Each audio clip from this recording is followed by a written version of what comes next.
Texas. They say everything's bigger here, and they're right. We've got big cars, big hearts, and even bigger steaks. This is beef country, Texas. Home to the Alamo, and a state park so big that we named it just that. Big Bend. Call it that because it's really big and it bends. Duh. It's got a Texas-sized podcast as well.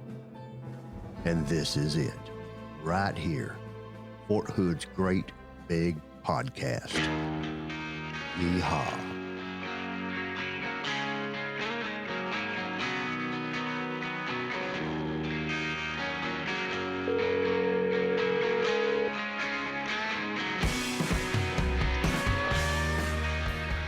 Hello. Hello, Charlie Mabe. Hello. How's your day? You get tired of being inside after a while. You think? Yeah, that's true. Oh, goodness. So, this is actually going to be a very short intro since we have a huge virtual Facebook town hall thing. All right. Coming okay, up. Well, stay tuned. No, and we'll be not that short. Hey, October 11th through the 18th, right? Mm-hmm. Yeah. The Army 10 miler is going on, and it is virtual. Yes, indeed. And guess who completed her 10 miler this weekend? Well, it sure as heck wasn't me. Yeah. Can you imagine running 10 miles in your apartment? She's complaining. She's sore. I'm Are very you sore? Almost 100% of me is sore. You're in the Army. This is Come true. on now. You know what's great? You can get lost in a virtual race. It doesn't matter. She got lost. True. We had a run route. About 15 of us in the band ran it. Right. And 3 people took wrong turns. Oh, man. As long as you get those steps in. Yeah. But it was funny. You ended up running the National Guard 10 miler instead of the Army 10 miler. Yeah, and we had one guy, he ran 2 events at the same time. We're like, he registered for the 10 miler and then and I believe the Austin half marathon. So he had just kept 2 going. apps going and stopped one at 10 miles. And he was one of the ones that got lost. Wow. That's so great. we're like, Where did you guys run? So we started at the Harker Heights Community Park, and we ran all the way out to Dana Peak Park. Wow. And back. There were we also ran through a couple residential neighborhoods to get the miles in. But because it was really confusing, and there were signs, but we started at 6:30, and it was very dark, completely dark for the first 40 minutes. So that's why people got lost, that they couldn't see the signs. Sure. All right. So were you all members of the band? Yes, it was all band people. So the lesson here is, in a convoy, put the band somewhere in the middle, not at the front, near the back, please. But it was really good. We had people at checkpoints with Gatorade and snacks, and we all brought our medals out and had our numbers pinned. So it was pretty neat. I'd never done something like that. Obviously, I've never ran a virtual race before. Now, you're really fit. So tell me, what was your mile time? 10 miles. So it was extremely slow. Really? So I've never actually used an app for any kind of workout. Right. So I had started my app I accidentally started it in the parking lot when we were still getting a briefing. Okay. So when I looked when we started, my time was already at 5 minutes, and I hadn't taken a step yet. I was like, what? But I didn't know how to fix it. And I downloaded 3 different apps, and I was doing all of them just in case one of them didn't work. Right. And then I did stop at several checkpoints for several minutes. Okay. So it was pretty bad. I was about 11-minute miles. It's kind of shuffling. Yeah, but shave off 5 minutes here. Yeah, so, that's 5 not minutes too there. bad. Yeah, I've ran faster Army 10 milers in the past. Under 10? Under 10. Wow. 10 minutes. Yes. But this year was a little bit different just because I've been having some small medical issues, and my main focus was to get better at the APFT because we were still allowed to take it until very recently. Right. So right. Initially, the band started training for the 10 miler 10 weeks ago. Right. And the first 2 weeks I was racing for time. Mm-hmm. But after I got a little injured last month, and then I really wanted to focus on getting as good of a PT score. So I shifted my focus from trying to run really fast for a really long distance to trying to just really hit the push-ups and sit-ups and just do a 2 mile. So virtual. You've run the 10 miler trying to make the team in Japan. You told me about that before. How was this different, or was it different at all? It was totally different. Really? Oh my goodness. Yes. Well, when you're racing to try to make the teams, they do have a set route and there are little checkpoints, but it wasn't as personable. You know, you don't know the people out there handing you stuff. And the goal is like, you're trying to race as fast as possible. For this one, it was way more laid back. Everyone was like, some people were racing, but Right. I would say 40% of us were just trying to just complete it. Right. And several people hadn't even ran that distance before. Sure. So just esprit de corps and just having fun. Yes, it really was. It was a nice morning and morale booster for everybody. So What day did you run it? We ran it yesterday. Yes. No wonder you're sore. Yeah, I woke up this morning and I was way more sore today than I was yesterday. Yeah. Charlie. Mm-hmm. What do you do for exercise now?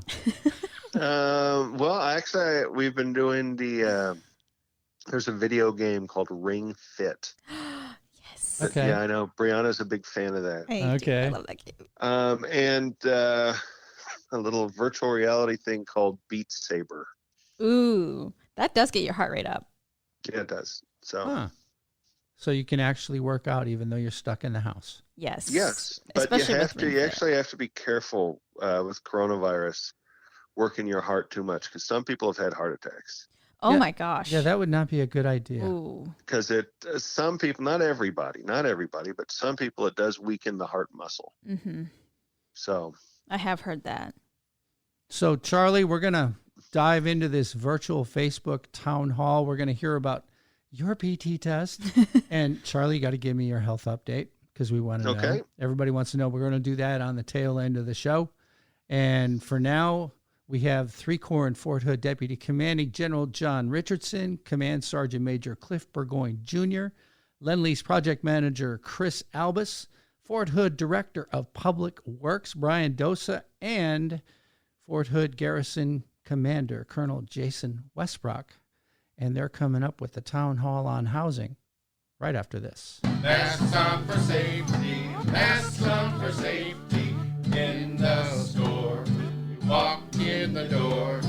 Masks on for safety, masks on for safety. Day or night, do what's right. Look, badging rules aren't going to stop the coronavirus, but wearing a mask or a face covering can help lower the chance of infection or spread. So do your part and mask up. Or we may just have to keep singing. Masks on for safety, masks on for safety. Be a mouth and nose or else you're a poser. Do what's right, save a life, wear a mask. Hello, Fort Hood. I hope this finds everyone weathering the COVID storm and remaining healthy. Today, we are conducting our quarterly town hall to address ongoing efforts to provide safe and healthy homes for our soldiers and their families. Here in the room, we have our Deputy Commanding General for Maneuver and the Acting Senior Commander for Fort Hood, Major General Richardson. To my immediate left is Command Sergeant Major Burgoyne, the 3 Corps and Fort Hood Command Sergeant Major. And on the far left, you'll see Mr. Chris Albus, the Project Director of Fort Hood Family Housing. Also today in the room, you'll hear from Mr. Brian Dosa, the Fort Hood Director of Public Works. And I'm Colonel Jason Westbrook, the Fort Hood Garrison Commander. On our agenda today, Mr. Albus will discuss ongoing renovations of our 972 initial design phase homes. I will discuss ongoing initiatives our housing partner is taking to continue improving customer service. And Mr. Dosa will discuss the Tenant Bill of Rights and tenant responsibilities.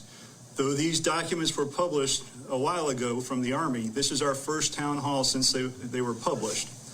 When done with these updates, we will then answer a number of questions. Several residents submitted questions through social media. Some questions came through community life NCOs, and we received other questions from other sources. For those who submitted questions, thank you. For questions covering similar topics, we aggregated those to a common discussion thread rather than answering multiple similar questions. One last point before I ask Major General Richardson for his opening remarks. Some of you may know of the ongoing litigation between some of our families and our housing partners. We do not intend to answer any questions or address any issues related to the lawsuit. General Richardson, sir, do you have any comments you'd like to make? Yes, welcome Fort Hood, Major General Richardson, the Deputy Corps Commander. And I welcome the opportunity to address you all at this town hall. This is my first one, and I think it's an important one because I think many of you all know that we have taken initiative here at Fort Hood to rebuild trust with our soldiers and our families.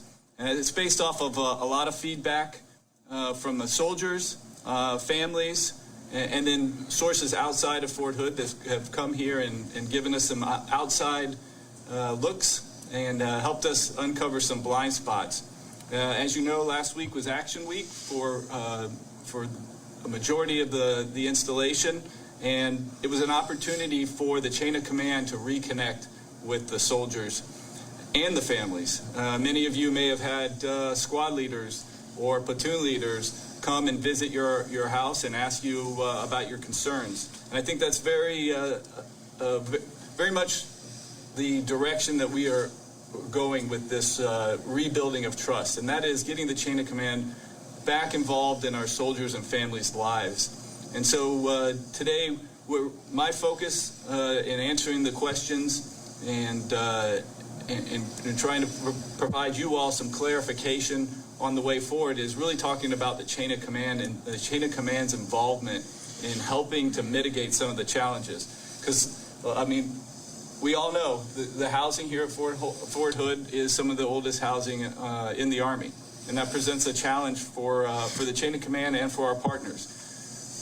The garrison commander, Mr. Joseph from DPW, and our partner will address the plan. There is a larger plan to improve housing over time here at Fort Hood, but that does take time. You can't fix some of the challenges overnight. But what we owe you and what we're committed to is compassion and responsiveness and trying to mitigate some of the challenges that we have as a larger plan over time is put into place. And so as we move forward, my expectation will be that the chain of command is very much involved in helping you all in the neighborhoods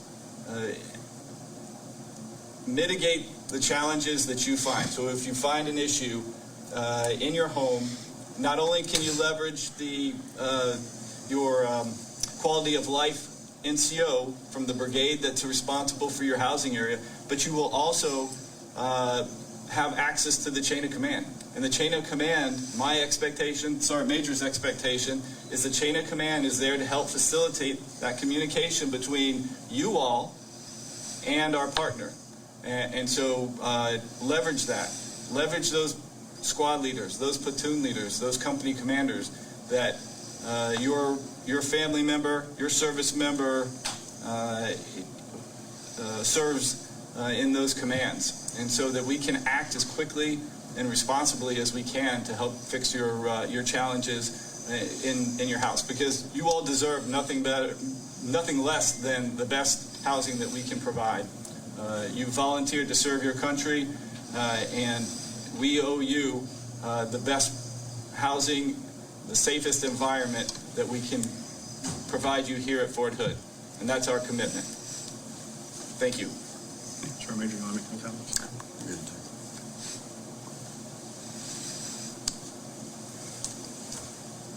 Okay. Sir, thank you. And Chris, I think you're up next to discuss the initial design phase home renovation. Thank you, sir, very much. As part of our currently approved project reinvestment into our community, which included replacement of roughly 1,000 roofs and 1,500 HVAC units, which are energy efficient. Fort Hood Family Housing began a project in July to conduct exterior repairs on 972 initial development period or IDP homes, which were constructed between 2000 and 2006. These homes are the stucco homes in Comanche 3, Montague, and Kuma Village, as well as there are 52 siding homes in Comanche 2. The estimated duration of the project as of today is 18 months, but we're currently reviewing our options to increase that speed to reduce the inconvenience to our great residents. The work is being performed by a qualified third-party contractor and overseen by the Fort Hood Family Housing Construction Project Management and Safety teams, and quality assured by both the Army and a third-party engineering and building science firm. All homes are then inspected by a third-party environmental consultant, providing a clearance report that has not yet yielded any issues thus far into the project. Communication is very important to us, and resident notifications are provided to by the Community Management Office both 2 weeks and 48 hours prior to work commencing. Fort Hood Family Housing appreciates how patient the residents have been in the process thus far, and we've only had concerns regarding parking and vehicular traffic, which we have addressed. A dedicated web page is also available on the Fort Hood Family Housing website for residents to view status updates, project maps, and frequently asked questions. As always, we're committed to providing safe and healthy homes where our families live, work, and thrive. This project, the IDP project, exemplifies how we continue to do so in a proactive and thoughtful way. Should you have any questions about the project or any other activity in your community, please reach out to your community manager, who will be more than happy to assist. I'll now turn it back over to Colonel Westbrook. Thanks, Chris. So I want to discuss a couple of things that are ongoing on the installation in housing and then across the installation as well. COVID-19 presented many challenges with maintenance on housing and in our barracks. Early on, we, along with the rest of America, tried to figure out how best to mitigate the spread of the virus. On the Director of the Public Works side, we decided to limit our maintenance on our barracks to only life, health, safety issues. Fort Hood Family Housing mirrored this decision with their maintenance personnel. It did not take long for the maintenance issues to back up. Our housing partner closed their self-help store and implemented a call-in delivery process for routine maintenance items such as light bulbs and air filters. To date, they've executed more than 4,800 work orders to supply residents on the installation with basic repair items. In May, we began returning maintenance personnel and working through the backlog of maintenance issues, and I can report today that DPW cleared the COVID backlog of work orders in the barracks, and Fort Hood Family Housing has cleared the backlog of COVID work orders in the footprint that they watch. This is not to say that issues don't still exist. They do. September was a very hard month on the installation with regard to maintenance. Heavy rains caused over 200 work orders for water intrusion, and Fort Hood Family Housing prioritized their maintenance to focus on stopping the leaks. They continue to work through damage remediation, and for those affected, I ask you to please be patient. Remain in contact with your community managers, your community life NCOs, and your soldiers' chain of command. As General Richardson mentioned, we want the chain of command involved in helping the soldiers and their families. Another challenge presented by COVID-19 was the shift in our normal June through August permanent change of station window. Before COVID, Fort Hood Family Housing maintained and currently remains at 97% occupancy. This shift in the PCS window and the reduced number of PCS moves limits our availability of homes both on and off the installation. Currently, more than 600 families are on the wait list for on-post housing, and due to reduction of PCS moves, the wait might be longer than in past summers. I would like to highlight an initiative that Fort Hood Family Housing is putting into place. It's something we've been asking them to do for quite some time, and that's moving their maintenance call center. The new Maintenance Solutions Center is scheduled to go live at the start of the new calendar year, so in January, and it will assist in improving customer service, the maintenance lead time, and communication. This new center will feature a local in-house call center and dispatch center, enabling reduced time windows. So instead of giving a 4-hour window, you're going to get a more specific time frame for when the workers will show up. And then they're going to have a more robust on our way text and email capability. So when the technician is actually on the way to your house, you'll get a response that says, hey, I'm on my way. And this goes after something that General White mentioned before he deployed. You can order a pizza from Domino's, right? And they tell you when it's going in the oven, when it came out of the oven, when it's being put into the truck, when it's on its way, and 5 minutes before they show up at the door. I don't know that we'll get to that level, but we're going to get a lot better with a 10 to 15 minute notification that the worker's on the way. So I'm anxious to see this come to fruition. Lastly, I want to note that the Army, the team at this table, to include Chris Albus, our Fort Hood Family Housing Project Director, remain engaged with Army senior leaders and Lend-Lease leadership on the need to improve housing and quality of life initiatives here at Fort Hood. I recognize, as General Richardson mentioned, much of our housing is old and tired, with the majority of it built 1978 and before. I hope to share news in the near future of additional improvements to the Fort Hood living experience. Now, Brian, I'll hand it over to you to talk about the Tenant Bill of Rights and Responsibilities. And just a reminder, this has been on the street for a while, but this is the first town hall we've had in this forum to actually discuss what do these mean. And Brian, I'll hand it over to you to go down that road. Thank you, sir, and good day, Fort Hood. This is Brian Dosa, the Public Works Director. I'd like to take a few minutes to talk through what we have called the plain language brief. Those of you that are online following us, there's a link that you can click on that would actually bring up the slides, and the front of the slides, or the first slide, looks like this if you want to follow along as I go through. But just to give you a little bit of background on the plain language brief, so earlier this year, our nation's leaders in the Department of Defense, that would be Dr. Esper, the Secretary of Defense, and all the service secretaries, to include the Army Secretary, Secretary McCarthy, signed the Tenant Bill of Rights. And they also signed the Tenant Bill of Responsibilities.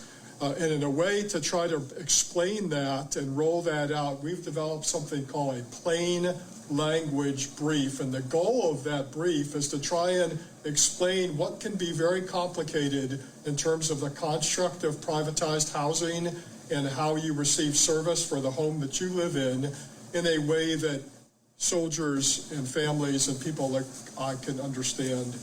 And so this is our best shot. So as I talk this through, hopefully you'll be able to bring up those slides and you can follow along. The first couple slides really talk to responsibilities and key leaders. And I should probably back up and start with the fact that Fort Hood privatized our housing under the Residential Communities Initiative, the RCI program, back in 2001. We were actually the first installation in CONUS in the United States to privatize. Now, since then, pretty much all Garrison's installations have privatized their housing. And that privatized housing is a partnership between the Army here at Fort Hood and a company that's called Lend-Lease. And I think it's important to understand that construct and whose responsibility for what. So on the Army Garrison side, the key leaders would be, of course, Colonel Westbrook, our boss, the Garrison commander, the Garrison Command Sergeant Major, Command Sergeant Major Larson, who, by the way, next week we're going to change to Command Sergeant Major Ladd, is going to take over. Myself, the DPW, and Mr. Mark Hewler, who's our housing manager at Fort Hood, and also his team in DPW housing. And really our responsibilities are to assist soldiers and families, to advocate on your behalf, and to provide oversight for our partner in the execution of housing here on Fort Hood. And so if you're looking for a way to contact the DPW housing team, I would recommend you come visit us up in the Copeland Center, up on the second floor of the Housing Services Office, or you could call 285-2222 if you have questions, and you probably will have some as I go through this. Okay, so that's the Army side. Then over on the Lend-Lease side, or the Fort Hood Family Housing side, you have several key leaders, but really they are the ones that run the business every day. So Chris Albus and his team are leasing homes, are out in the communities fixing problems in homes, doing maintenance on homes, resolving problems, working, and kind of the key point for that are the community managers. So each one of you live in a community, and I'd recommend if you haven't met and know your community center and your community manager, please get out and see them. Besides Chris, we also have Mr. Stephen Quinn, who heads up our property management, and Mr. Matt Egg, who heads up the maintenance in Fort Hood Family Housing. So the next few slides in the briefing really roll out the tenant Bill of Rights, and I'm not going to take a lot of time. I'm just going to go through them pretty quickly, but there's 15 of them, and these, for those of you that live in Fort Hood Family Housing, these are your Bill of Rights. The first one, number one, is to live in a home that meets health and environmental standards. Number two is to live in a home with working fixtures, appliances, and utilities. Thirdly, to have a written lease with clearly defined rental terms. Fourthly, and very relevant to what we're doing today, to receive a plain language briefing before signing a lease and 30 days after move-in to your home. Number five, sufficient time and opportunity to prepare and present for move-in and move-out inspections. An opportunity to report inadequate housing standards or deficits in your home to Fort Hood Family Housing, to your chain of command, and or DPW without fear of reprisal or retaliation. Number seven, access to an advocate, which I would say is Mr. Mark Hewler in our Housing Services Office, or a military legal assistance attorney in SJA to help with dispute resolution. Number eight, property management services that meet or exceed industry standards and that are performed by professional, appropriately trained, responsive, and courteous maintenance staff. Number nine, multiple convenient methods to communicate directly with Fort Hood Family Housing and to receive consistent, honest, accurate, straightforward, and responsive communication. Number 10, access to an electronic work order system, and Colonel Westbrook mentioned some improvements that are coming to that, to request maintenance and track the progress of work orders. Number 11, prompt and professional maintenance and repair, and, if necessary, relocation to a suitable temporary lodging, if necessary, while the repairs are being performed in your home. Number 12, to receive advice from a military legal assistance in resolving disputes with Fort Hood Family Housing. And again, in the slides, there's a little bit more contact information for how to link up with SJA and get that assistance. Number 13, reasonable advance notice of any entrance by the Fort Hood Family Housing team, DPW, or the chain of command into your home. Number 14, to not pay non-refundable fees or have application of rent credits arbitrarily withheld. And number 15, lastly, to expect common documents and forms and processes. For example, the pet policy, the asbestos disclosures, and a list of current work orders that are on your home. So again, that was very quick, but those are the 15 rights that you have as a resident of Fort Hood Family Housing. But on the flip side, you also have responsibilities, right? And so when our leaders signed the Tenant Bill of Rights, they also included responsibilities, and there's 5 of them. The first one is, and this is really important, to report problems in your home in a timely manner. Let us know if something's broken so we can fix it before it becomes a problem in your home. Number 2, to take care of your home and maintain standard upkeep. Number 3, to be a good neighbor.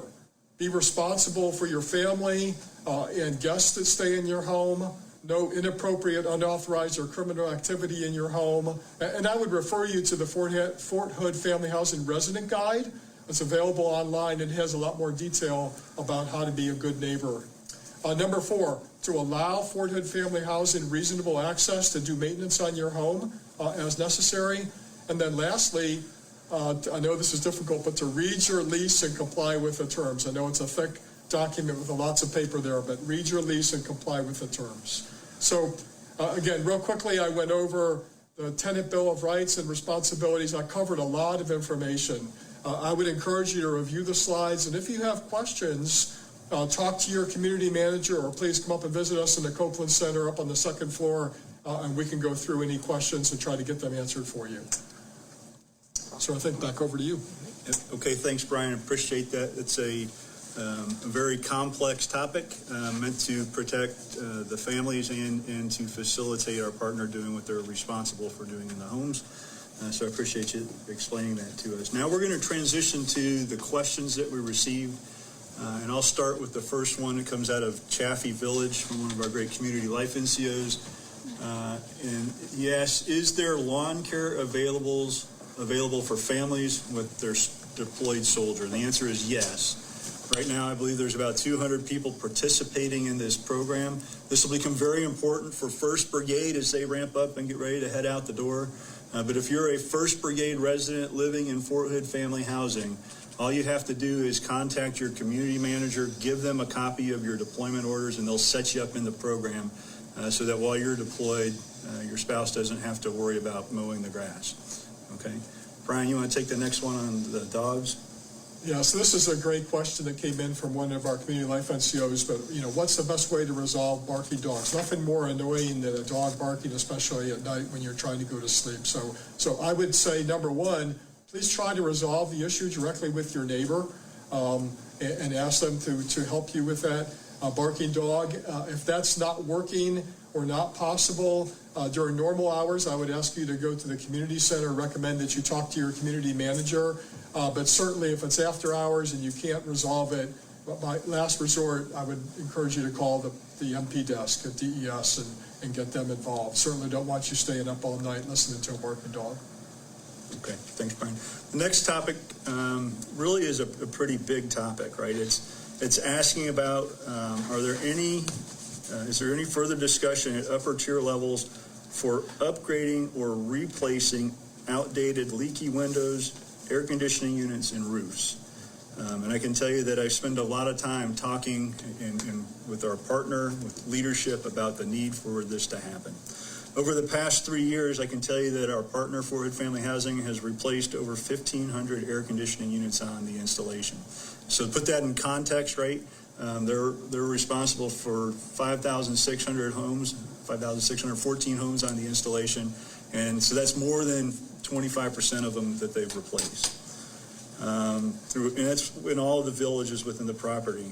At this time specifically, there's no plan to repair or replace windows, HVAC units, or roofing in McNair. However, right, if you have issues, I encourage you to call in the maintenance line, talk to the community manager, right, talk to your community life NCO, and engage your soldiers' chain of command, right?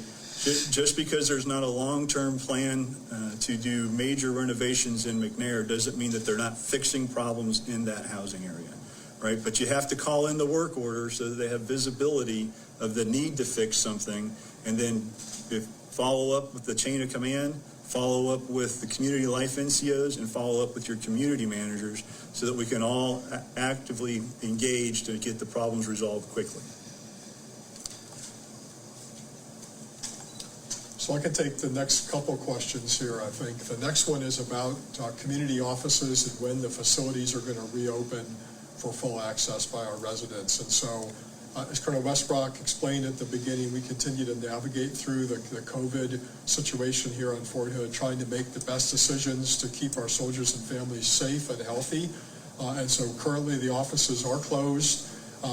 So most of the contact with the community manager and their teams are done by telephone. We're going to continue to do it that way until the situation resolves itself.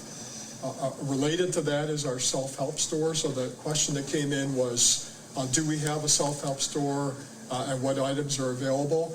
So the self-help store is located over on 77th and Warehouse. It's over on the west side of Post near 79th Street Gate, not as far west as the Clear Creek Exchange. But I would encourage you to visit that when it reopens, and we're currently targeting that to reopen about the 19th or 20th of October. But in the meantime, the self-help store has continued to function, but it's being done through our community managers. So Typically, if you want to get lawn and garden equipment, you would go to the self-help store. You could rent out lawn mowers and weed eaters and things like that. If you want to get simple items like air filters, light bulbs, and other things, toilet seats and toilet plungers, to be able to do some self-help on your home and to help ease the burden on Fort Hood Family Housing's mechanics so they can really work on harder problems. What you would do is you would work through your community manager to request the items. All the detailed list of items is available on the Fort Hood Family Housing website, but you would request those items and then they would be delivered to your home. And we're currently about a 72-hour, so 2 to 3 days after you request, you get the items delivered to your home. And this has worked really well. We've delivered nearly 5,000 items to different residents, or 5,000 different residents have received items. So continue to work it that way. Again, the goal is to reopen the Self-Help Center about the 19th or 20th of October. There was also a question about why the delivery is taking so long. I think I answered that, but just to review, it just takes a little while with the COVID situation to get the information through the community offices, get your items filled, packaged, and delivered out to your home. So bear with us a little bit longer, but again, about the 19th or 20th of October, we're going to reopen self-help. Please go by and visit. And it's really, really important to change the air filter on your home. That's probably the most important thing that happens from that self-help store. Okay, thanks, Brian. And that goes into a broader discussion here too about COVID-19 and the facilities that are open here on Fort Hood.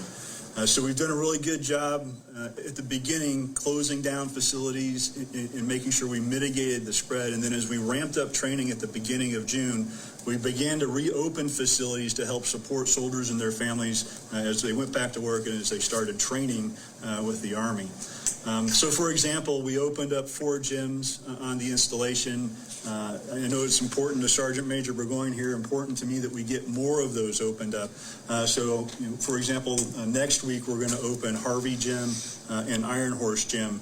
It'll still only be open to active duty ID card holders. We haven't quite expanded out to the larger audience yet because we have to sanitize and make sure we're mitigating the spread of COVID-19. But with our other facilities, right, we're being very diligent and careful about how we open them up, enable the services and supporting soldiers and families. And Fort Hood Family Housing is doing the same thing, right? And so they recognize the need to reopen the self-help center, and that's why they've got a plan to do that here in the near future. And as it becomes more permissive, they'll open up the community centers for people to use. But right now, the method for engaging the community managers, as Brian said, is through the phone line and email. Okay, I'm going to go to another topic here, which is online communication. Right, so we talked a little bit about this in the call center moving. So there's a couple of different ways, right? They've got the call center where you can call in, as I've talked, that's already in the transition of moving. There is an app on your phone, or you can download to your phone that will enable you to text in the need for work orders. And then there's an online website that you can do from the Fort Hood Family Housing website that will allow you to submit a work order as well. I'm also happy to tell you that we've been pushing the team hard to hire someone to really focus on customer service. And Fort Hood Family Housing has recently hired a customer care manager who's onboarding. He's no stranger to Fort Hood. He came out of uniform. He's going to do a great job. I've already seen him in action helping families resolve issues. So I look forward to Mr. Chris Forrest doing a great job at Fort Hood Family Housing. Okay, so Brian. The next question has to do with trash pickup, and so I think I can take this question. So I think the specific question had to do with bulk trash pickup, and the answer to this one's pretty simple. So on your normal trash and recycle day, you can put all of your trash and recycle out at the curb. So bulk or what fits in the 96-gallon container. And so please follow that. You can consult your resident guide for some details. But I also want to just mention the recycle here a bit. So we have a very robust and active recycle program here on Fort Hood. It's good for the environment, but more importantly, it's good for the community because we have a team that's able to take our recycled product and process it and sell it at a profit, and those profits come back into the community. So some of you may know, but may not, that the many events such as the annual fireworks on the 4th of July and Freedom Fest, completely funded by recycled profits, and other things that soldiers fight nights and things like that that cost a little bit extra are funded through our recycle program. So please recycle, but I would ask you to, you have two bins. One bin is for the trash. Please put trash in that bin. The second bin is for recycle, and we have a sticker on the side of that 96-gallon bin that says what you can put in there. Please put only recyclable items in that bin, because we have real people down at the recycle center that have to sort through that, and we frankly get a lot of trash in our recycle bins, and it can get kind of nasty. So please support our recycle program because it's good for the community. Ryan, and I would also ask, so be careful what you put in there too, because it can also be dangerous in the recycle center. So just yesterday we had a fire, no equipment damage, no people hurt, but because lithium batteries had been put into the recycle center and then compacted with a bunch of cardboard around them. If you do have hazardous items, we have the reclassification yard that is down kind of over in the 3rd Cavalry Regiment footprint, just in between Old Ironsides, off of Old Ironsides Road there, where you can take oil, gasoline, water, paints, batteries, all those types of hazardous items. And Brian, can you give us a time when they're open? Normal business hours. So from 7:30 in the morning till I think 4:30 in the afternoon. But normal business hours Monday through Friday. Okay. So, sure. Brian, is there something on the website where, like a map that people can click on so they know exactly where that is? Yes, sir. Okay. Yes, sir. And that's actually a great segue into a discussion that I probably should have put in my notes. And that's there is this new digital garrison app that MCOM with AAFES has published, right? And so they released it about a month and a half ago, and we've been developing it, putting in locations and services and hours across the installation. But the digital garrison app is intended to be kind of a welcome to whatever installation. You choose the installation that you're at. And then you can quickly find important numbers, important locations. You can click on the link, and it'll bring up maps and show you where you need to go and how to get there to get to that specific facility. As we work through the restrictions on opening and closing for COVID-19, it's a weekly update as we reopen facilities and we extend hours back to regular duty hours. But I'd encourage the folks here at Fort Hood to go take a look at that app, the Digital Garrison app. That's what it's called. So if you go to any of the normal app platforms where you can download things, if you just Google Digital Garrison app, that will come up. And there's a mechanism to provide feedback. So if there's something you'd like to see that's not in there, please let us know. You get the AAFES team and you get the MCOM team looking very diligently at that, how we can make it the most useful tool for each institution.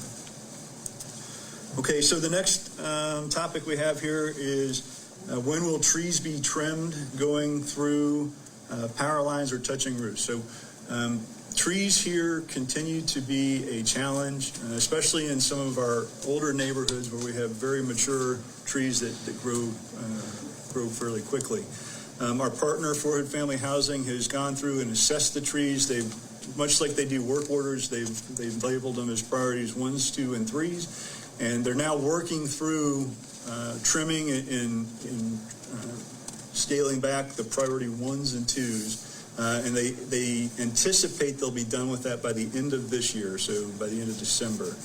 And then they'll come back and they'll continue working on the priority 3s in the new year and continue to do that. But it's going to be a continuous maintenance plan that they have to get after that, because trees continue to grow and continue to affect our power lines. And I would like to highlight that it's not just Fort Hood Family Housing, right? Without getting into all the nuances and the complications, it's a joint effort between Fort Hood Family Housing, the Directorate of Public Works, which Brian Dosa heads, and then our electrical partner, Dominion Power. All three of them, depending on where you're at, which tree you're talking about, all have a role in helping maintain the trees. Looks like the next question actually came in by Facebook from Sabrina E. And the question is about appliance replacement.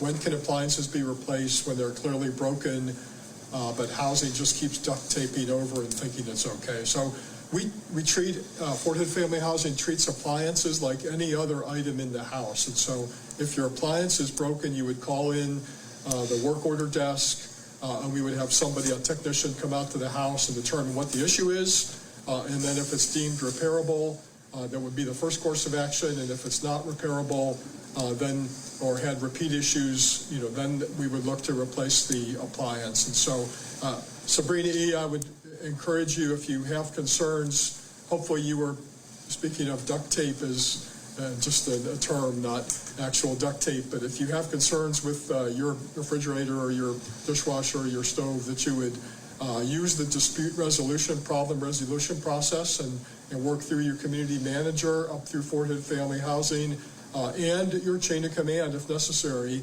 to address a problem. We certainly don't want duct tape on any appliance. We want to make sure you have fully functional appliances in your home. So if I could follow up on that, as Mr. Dosa said, you use the process, but at the end of the day, if you agree to disagree with our partners and you don't feel like you've got resolution, please contact the chain of command. Have the chain of command come, present your issue to them, let them assess it, and then use the chain of command to help you resolve that issue with housing. I think I could take the next one too. So Cassidy C. asked a really good question about playgrounds. I think specifically about a playground that's in Wainwright Village. We have a number of playgrounds across Fort Hood Family Housing. We have a number of children that take advantage of those playgrounds, and it's great weather to be outside. The one in Wainwright Village has been closed, but I'm happy to report that it's going to be replaced. The new equipment's going to go in November. So if you could bear with us about another month and a half, we'll have that playground open, along with 2 additional playgrounds out in Comanche 2 that are going to be replaced this year as well. So great question from Cassidy C. Thank you for that. Okay, and I'm going to take the next question from Izzy H. Izzy is actually asking about the availability of homes, and she wonders, why don't we list homes that are coming open, especially for incoming personnel? She kind of alludes to, I think, in a Zillow kind of thing, where if a house is available, why doesn't it show up that it's available? And how do we get ahead of that so families are getting more than 48 hours notice? I alluded to that somewhat in my opening comments, in that one of the things that we enjoy here is a high occupancy rate in homes, 97%, right? And with COVID, reduction of PCS moves, it requires soldiers then to give their 30-day notice that they're going to leave. And oftentimes right now we're not getting that 30 days notice because soldiers with the Army and delay of PCS moves are working through when they're actually going to leave. And so some folks that may have been planning to leave in May didn't. And then, as the gates open and they are allowed the PCS, they may not have had that full 30 days to notify. But when you get, when the housing partner gets notification that someone's leaving, they schedule the move-out date, and then there's a change of occupancy maintenance process that occurs, right? And so typically that's around 10 days because of the heavy rains that we had in September and the reprioritization of some of the maintenance team. That's grown to 14 days. But the team will go through the house. They'll identify the deficiencies that need to be repaired that are in the home. They'll make those repairs. And then Fort Hood Family Housing has an inspection team that comes through, does their inspection.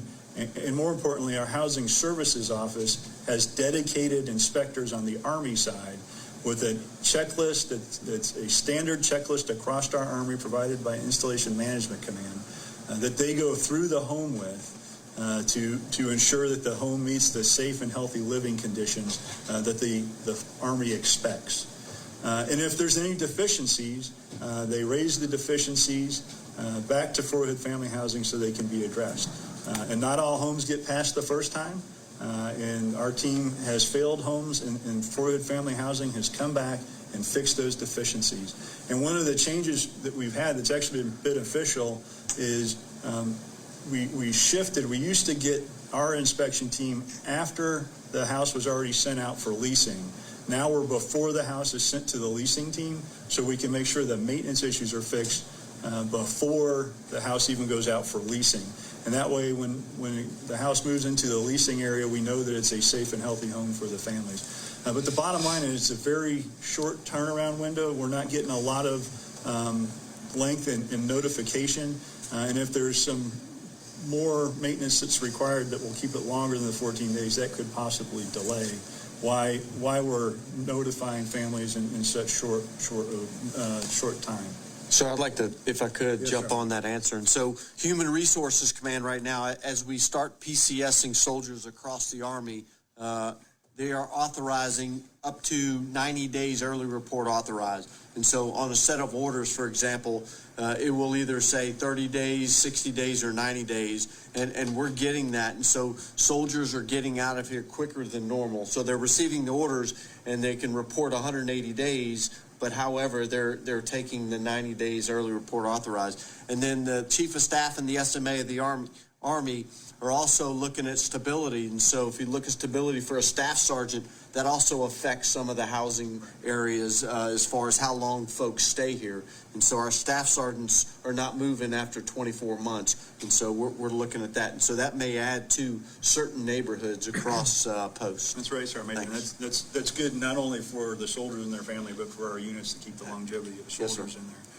I will say that for all of the housing areas, the floor plans are available on the Fort Hood Family Housing website. So if they're giving you kind of a village where they think you're going to be going into, you can go in there and kind of look at the floor plans so you get an idea of what the houses are going to actually look like. We're going to shift gears just a little bit here. Still housing related, but not necessarily family housing related. The next couple topics talk about barracks. And Brian, would you take those, please? So Javier V asks a question about getting doors back on our rooms. And so the answer to your question, Javier, is yes. Just to give you a little bit of background for those of you that might not be tracking, but a few years ago we removed the interior doors on a barracks number 10,037. At the time it was 36th Engineer Brigade was living in that particular barracks. There's 480 rooms there. It was a pilot to try to improve soldier resiliency. The CG recently made a decision to put the doors back on those barracks, and I'm happy to report that in that particular barrack, the doors, interior doors, are all back on. In the meantime, 36 Engineers has moved out of those barracks, and it's now 69th ADA living in that one. During the same time frame, we renovated 4 barracks in 3rd CR's footprint. They're in the 9200 block, and because that pilot was still ongoing when we constructed those barracks, did the renovation, we did not install any of the interior doors. They're 1+1 type setups. And so we are now going to put the doors back on, and I'm happy to report the first 2, building 9210 and 9211. We recently funded those and awarded contracts to put those doors on, and they'll be complete by the end of January. I think the next question is also about barracks. It comes in from Kim W. And I'll just summarize maybe just her concern. Is there a way to complete barracks maintenance issues in a timelier manner? And so I want to take this opportunity just to talk a little bit about big picture barracks, and then I'll kind of zoom in on your question. And so Fort Hood has 99 barracks buildings for our permanent party soldiers to live in. That's about beds for about 15,500 soldiers. And we currently have 21 of those barracks under renovation. And the good news is that leaves us only with 21 more that need to be renovated. The majority of those 21 are Hammerhead barracks that are over on the east side, primarily in 3rd CR and 36 Engineers and DeVardy's footprint. We recognize those barracks were built in the 1950s. They're in dire need of renovation. They're our worst barracks, and we're working really hard to keep them livable until we can get them into renovation.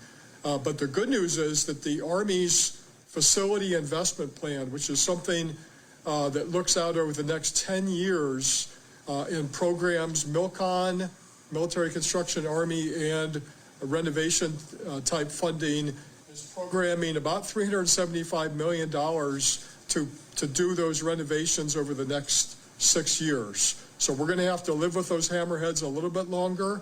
They're a challenge for us, but I think we have a good, bright future to get them under renovation in the next 5 to 6 years.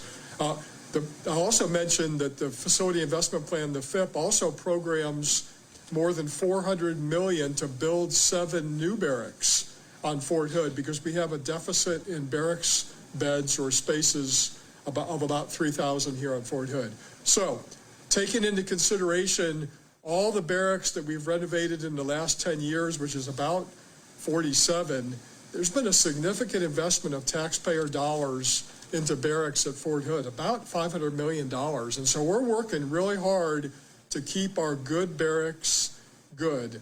Our workforce in DPW understands that barracks are their top priority for repair, along with CYS and medical type facilities. And so if you have an issue with one of your barracks in your room with a problem, please submit a work order. Call us at 287-2113. And when we receive one of those calls, we prioritize, just as Colonel Westbrook mentioned about housing, we prioritize those as either priority 1 urgent, priority 2 routine, or priority 1 emergency, priority 2 urgent, or priority 3 routine, in order to help us focus our resources at the most important problems.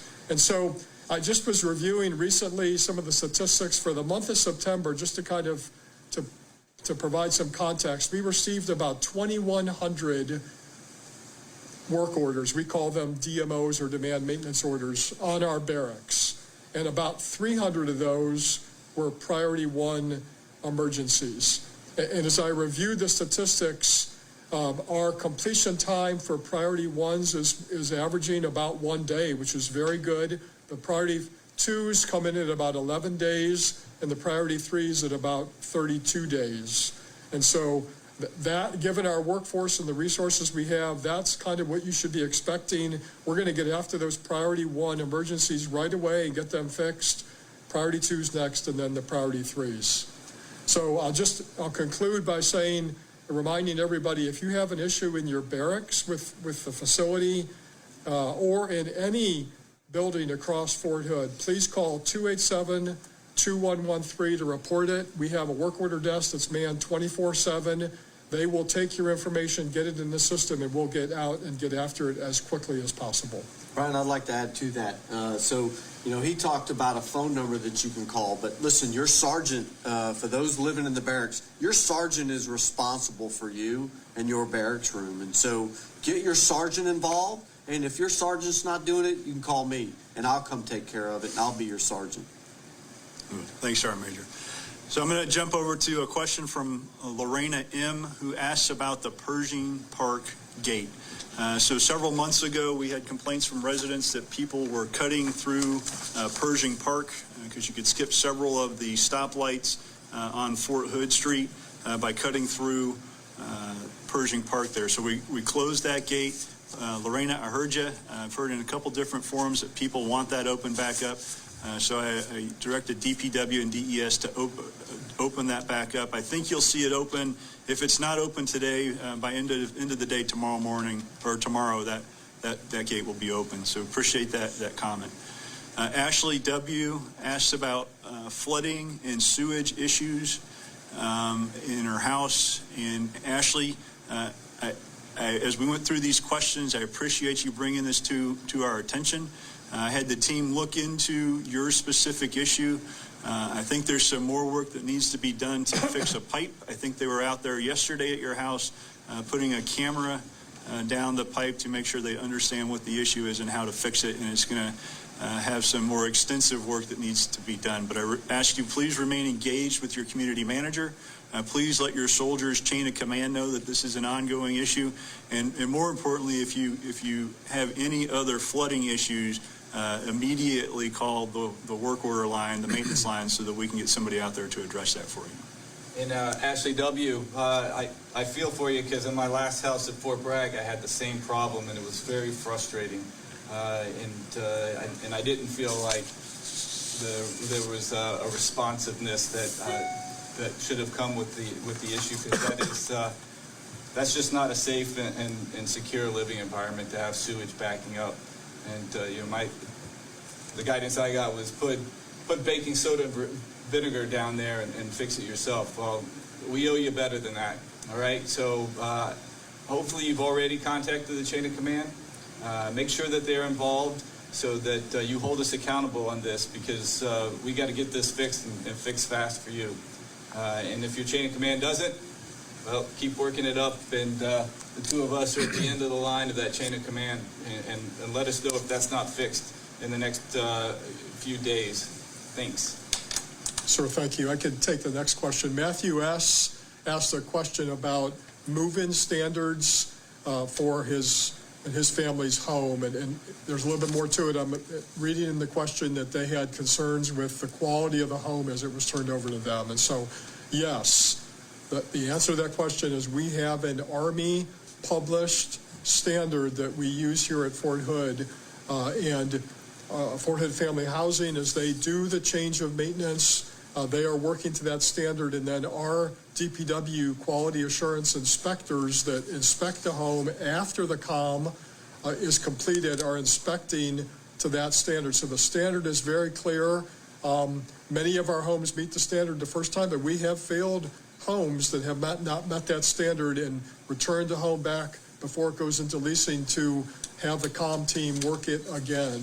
And so we have an Army standard, and it's our goal to apply it to, of course, every house at Fort Hood. So Matthew S., that answers your question in a general sense, but if you still have concerns with your house and the standard, I would love to visit with you and maybe even go back and look at the QA and walk through the home with you when we did the QA inspection. Okay, thanks, Brian. I'd like to jump over to a topic that was asked. I don't think we have it in the list here, but Katie C. asked a question, and I want to address this. Why are community life NCOs and chain of command advised to no longer advocate for soldiers and family when litigation is involved? And I just want to be very specific on this, right? The chain of command should remain engaged with the soldier, even if there's litigation involved, right? So it complicates the process a little bit, right? So instead of the decision being made here locally as how to proceed, the proposal will then be sent through lawyers to the family lawyer and back around. So it complicates the process, it delays the process a little bit, but the chain of command should absolutely remain engaged with that soldier and the soldier's family to help the soldier get through the stresses that this might bring about as they go through the process. And I would also add, if there's a problem with a chain of command that's not engaged in the process, I'll send you my email out. Send my email out. You're welcome to contact me, and I can get a resolution to you. Okay, and then Amanda G. asked a larger question we've addressed multiple times over the last year and a half, but as we have new residents and new participants, it's about mold and asbestos. And so what will be done to the interior of homes that have mold and some even asbestos? The article that came out recently only stated exteriors will be addressed. So specifically that article that came out was the initial design phase renovation project homes that Mr. Albus talked about earlier in the meeting. I will tell you that the Fort Hood Family Housing team takes mold seriously. They have a dedicated moisture assessment team that evaluates water intrusion and possible mold issues. And any work around water intrusion or mold is done with full containment. So you'll see plastic up in homes to help contain the spread of any potential contaminants. And it may not be required for small jobs, but the team does that to ensure that any potential contaminants are contained.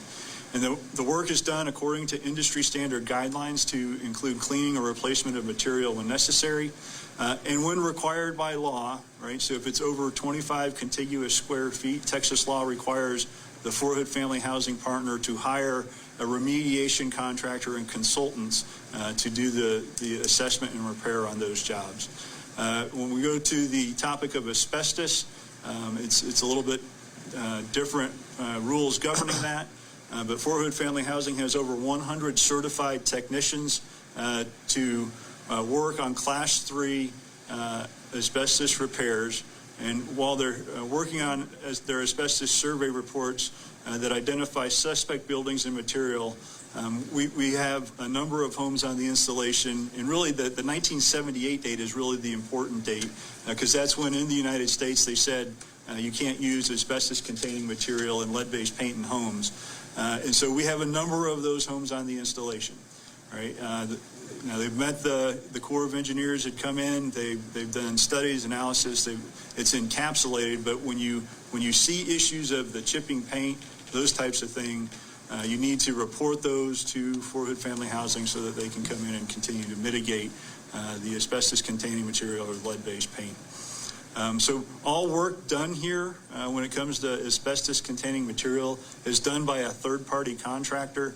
The Fort Hood Family Housing team has actually a couple of contractors that they're using right now to oversee the work and conduct air clearance tests on the home at the conclusion of the job. I can take the next question. It came in from Brittany A. asking about BAH and rent costs here on Fort Hood, and asking if, for some of our homes, why soldiers and families shouldn't be able to pay less than their BAH for the home. And so we have old homes on Fort Hood, and about half of our homes on Fort Hood are currently being rented, as Brittany A. suggests, at a rate lower than BAH. And so for the other half, when you go live in a house, your rent is equal to your housing allowance. But if you choose to live in one of these homes that we call a market rate home, you're going to pay the market rate for that house. Many of them are being rented at about $1,000 a month. You're going to pay that rent no matter what your rank is because that's the market rate of the home.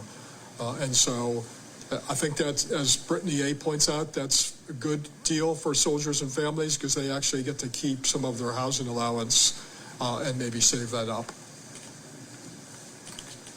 Okay, and then I have a question from Katie C., who says she's called the 3-Corps hotline to address the problems she's having in her homes and has not heard anything back from leaders. How can residents be sure that these issues are actually being heard and addressed by those in charge? So great question. The process, right? So when you call that hotline, right, the field officer of the day, the person who answers that phone, generates a report that goes out to senior leadership on the installation to include over to Fort Hood Family Housing. And if you have called that hotline and you have not seen results, what I'd ask you to do is contact our housing services office, talk to your community manager, and more importantly, get your soldiers' chain of command involved, right? If you have called that, you haven't seen results, right? This is absolutely something that we want the chain of command to bring to higher level attention so that we can get it addressed, right? So if that's where you're at, if your issue still hasn't been resolved, right, please contact your soldiers' chain of command and raise that up so we can get action for you.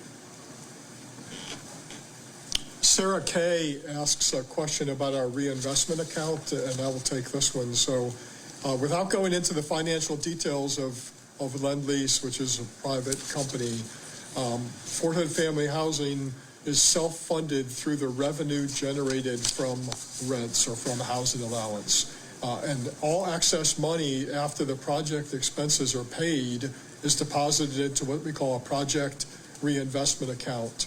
This account, as Chris mentioned at the very beginning of our session today, has recently funded replacement of more than 1,000 roofs, numerous HVAC, high-efficiency HVAC units, and the entire IDP home repair project has also been funded out of our reinvestment account.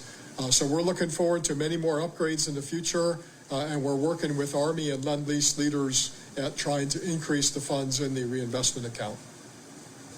Okay, thanks, Brian. And I think the last question before we go into closing comments comes from Taryn L. And it's about the controlled environment list. And so what is the plan for educating housing maintenance and the call center about the controlled environment list? And without going into further detail on the conditions that require Taryn's family to have this, the controlled environment list is a list for people with medical conditions that require the temperature in the homes to remain at steady levels. And so the process for getting on that list is through your medical provider. The medical provider provides our housing services office, Mr. Hewler's office, with a memo recommending that the service member and the family be enrolled in this program. The housing service office then forwards it to Fort Hood Family Housing, and it gets put into their system where it flags the residents as somebody who requires a controlled environment. And that way, as work orders are called in on the house, that flags in the system, and they know that it requires some immediate attention. If you're having issues with that, you first should reach out to the community manager and the community life NCO. And then I can't emphasize this enough, right? Reach out to your soldier's chain of command, right? On your specific case, Taryn, I'll tell you that I did confirm that your residence is flagged in the system as being on the controlled environment list. So if you're having problems, please raise that through the chain of command so that we continue to address that for you. Okay, now with that, I'm going to put just a couple of service announcements out before I hand it over to Sergeant Major and General Richardson for closing comments. We've covered a lot of ground today. I'd like to highlight that the 9th of October is National Night Out, and in the past we've had this great big celebration on Sadowski Field, but due to COVID mitigation concerns, this year it's going to look a lot different than it has in the past. You'll be able to celebrate from your front porch, and for those who signed up through Fort Hood Family Housing, they're going to provide a party pack for you to enjoy at home, and you can anticipate seeing a parade of police cars, fire trucks, Fort Hood superheroes, which I'm not quite sure what that's going to look like, but it should be entertaining, in the USO as they pass through your neighborhood.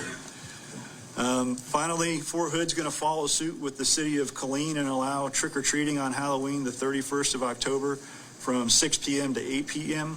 We're going to leave it up to individual families to determine your level of participation. If you're comfortable with allowing your children to trick-or-treat, please ensure they wear a mask, and please note that costume masks do not replace the need for face masks in accordance with CDC guidance. If you're not comfortable with your children going door to door, then keep them home. And if you want to hand out candy, then do so. And if you don't want to pass out candy, turn your front porch light off and stay inside.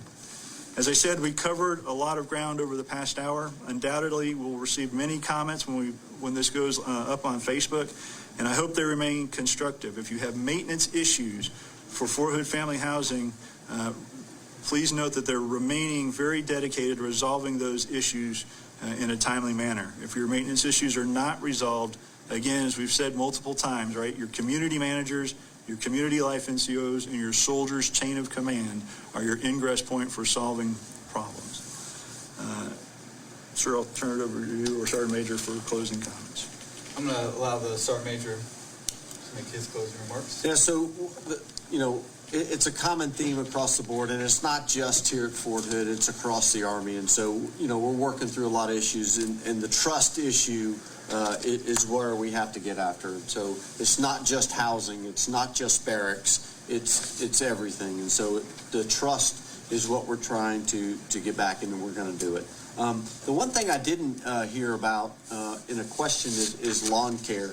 And what I would say is that if you've got an issue with the people cutting your lawns, and if they're doing a shoddy job, hey, let us know, because we pay them part of our BAH to be able to cut our grass, and if it's not sufficient, if it's not satisfactory, you need to let us know, and so Fort Hood Family Housing can hold that contractor accountable for the work that they're doing.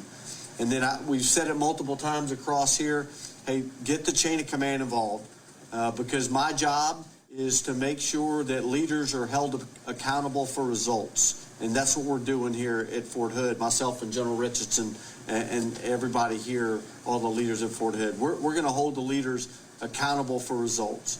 And so let us know, continue to communicate with us, and we're going to make this better. The one thing I'd ask everybody is be part of the solution. Help us solve the problems that we have. We're not saying there are zero problems on Fort Hood. What we're asking everybody to do is be part of the solution. And if you are part of the solution, we're going to move forward and make it a great place. Thanks, sir. Thanks, Sergeant Major. And I'm going to beat that drum of trust as well. My number one priority right now, as is General White's, is building cohesive teams. And those teams are built on mutual trust. And there has been an erosion of trust in our Army, and that includes with our families. And housing is part of that. And so that's also an opportunity for us to attack our trust deficit by getting the chain of command back involved with our soldiers and to include where they live, whether it's in the barracks or in family housing or on the economy. And so we're attacking this trust issue with three main lines of effort, and I think they all are linked to housing. First is knowing your soldiers. So you should have seen a surge over the last few weeks of the chain of command taking a deeper dive into trying to get to know their soldiers just a little bit better. And part of that is the entire soldier, to include their family. So it's my expectation that most of you have already been contacted by the chain of command over the last week or two. And if not, you will in the next week or two. And that's in an effort to get to know our soldiers a little bit better. And if you know them, then you know the challenges that they have at home with their house. And then that way, the chain of command is proactive, trying to fix the problem, helping the residents fix the problems at home. The second line of effort in building trust is leaders taking action. And that's what we're talking about. Get the chain of command involved. Make sure they know the issues in your home so that they can take action. And then the last piece is holding leaders accountable, what the Sergeant Major just talked about. Hold your chain of command responsible. Hold them accountable so that they hold our partners and the garrison and the two of us accountable to provide you a safe and secure living environment. I mean, you deserve nothing less than that. You deserve nothing less than compassion, respect, dignity, and responsiveness. And if you feel you are not getting those, use your chain of command all the way up to the Sergeant Major and myself. And we will assist the chain of command in solving some of your problems. I appreciate the questions. I've seen the videos online. I'm frustrated, but I know that the garrison, that our partners at Fort Hood Family Housing are absolutely committed to getting after the issues that you have. They're dedicated. Sometimes it's just that they need to know. And if you have issues, I cannot beat this drum hard enough. Get the chain of command involved so that we can help the committed team to help you solve your issues. And so I really do appreciate the time that you all have allowed me to spend with you this evening and to talk about your challenges. I appreciate the fact that you all do bring these things up online and send your questions in, because it's very helpful for us to visualize what the challenges are out there so that we can further get after these problems and provide you that safe and secure environment that the soldiers and their families deserve. Thank you very much. Let your voice be heard at BOSS. What's BOSS? BOSS stands for Better Opportunities for Single Soldiers and serves the single service member community, active, guard, and reserve, as well as single parents, geographical bachelors, all U.S. military service branches, and foreign service members assigned to the installation. The BOSS program is based on quality of life, community service, and recreation and leisure. As a member of BOSS, have a voice in how you live, how you spend your leisure time, and how you support the community around you. BOSS membership and the program's available leadership and project management roles also will enhance your promotion package.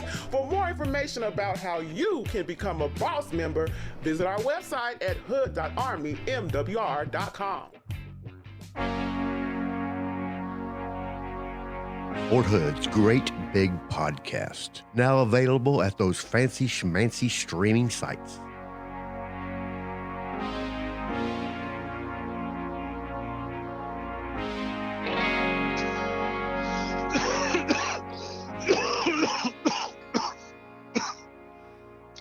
Oh, Charlie.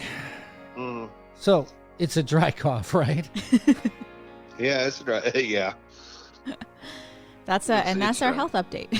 And there's your health update, Charlie. Perfectly May. healthy. Perfectly healthy. COVID-19 stuck in the house. Hey, I'm already looking online for shirts that say COVID-19 survivor. We should give him a patch. Should get something. Yeah. Yeah. A little ribbon. I get the second test today to see whether I still got it or not. You getting the nose one or the throat one? The nose. There's a throat one? Yeah, there's a throat test. There is? Mm-hmm. There is? I don't know if the Army's offering it, but they might. Oh, no. The only one that I know of is the nose one. So last week you were talking about you saw the doc same day we did the taping and all that, but yeah. Or not the day we taped, the day the show dropped. How are you doing? I am doing a lot better. Haven't had a fever in a while. I just pretty much have the lingering cough now. I can sleep through the night. Oh, that's a good thing. Yeah, that's a great thing. We actually had the wife tested, and believe it or not, she does not have it. Yay! Does not have it. Even Did you lock her in the closet? No, I don't know. I mean, I said they need to be taking her blood and making that. There's your antidote right there. Right there. Yeah. It's the in cure. You. Wow. But yeah, she is COVID free. I am hoping to be in the same boat. COVID free as well. As long as you still have it, she still can't go anywhere. That's true. The issue is they said it lingers. Sometimes the doc said it lingers.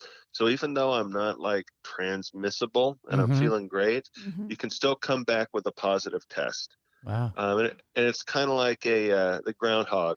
If I come back with a positive test, it's 10 more days in the lockup. Goodness. Yep. Are you already getting cabin fever? Oh, I'm ready to get out.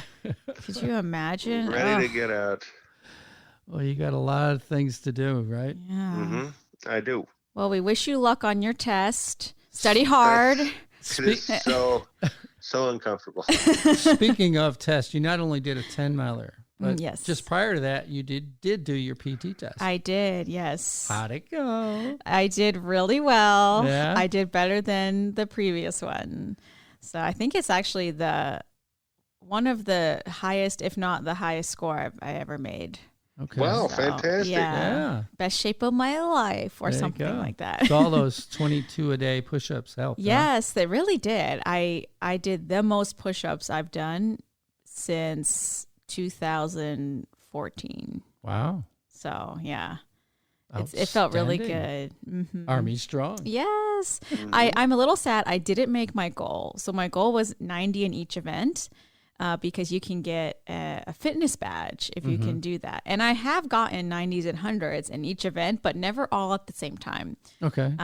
What was the bad event? The sit-ups. The sit-ups. And you know what stunk was I could have done it, but right now because of COVID, you can't hold each other's feet for the sit-ups. So you have to use, some kind of stand or weights Put kind of your feet under mechanism to put your something. feet Yeah. under. And they had different heights that you could choose from. And I think if I had chosen a stand that was a little shorter, Mhm. because my feet were angled almost, they were angled really high. So a lot of my muscles my hip flexors were being used more than my core Right. because of the way. Well, in sit-ups defense, it is supposed that is supposed to measure your hip flexor. That's strength. true. That's true. And I do normally feel it, but because my feet weren't where they normally are Right. when someone holds it. Because Blame the feet. Yeah, because I had tested out my push. Well, it's my always the sit-ups. holder's fault. Yeah, when somebody blows right. the sit-ups, I know. right? I was so annoyed because I did a test run for all of my events, and I Yeah. was getting 90s in each one. Yeah. So I missed it by 3 sit-ups.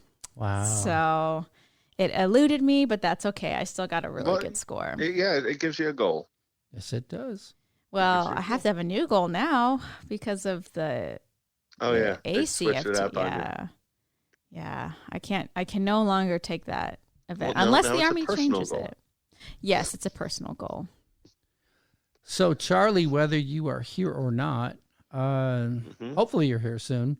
Next week, we are going to be talking Energy Action Month and a bunch of environmental stuff with Christine Luciano. Having her back. And guess what the week after that is? 2 days before Halloween. Yeah, 2 days before Halloween. So, Yay. we're going to do something a little different for that one, aren't we? Awesome. That'll be fun. Yeah, we're not going to spoil that one just yet. We'll talk about that. If I'm not out of here by Halloween, man, send somebody. Yeah. We'll break you out somehow.